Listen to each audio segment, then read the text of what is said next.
ina da wannan da shan sun dasa min gunnan faya da su sosai wallahi.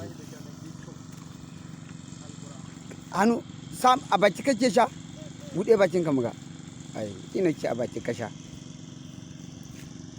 amma dai karka zuba min a ciki.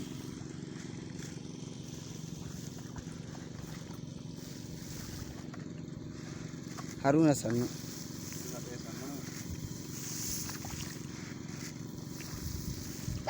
Je ka ɗauko shi takin.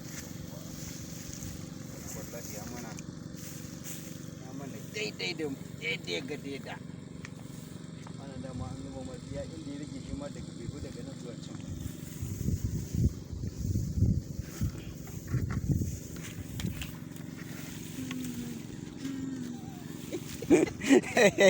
Ya nuna kaga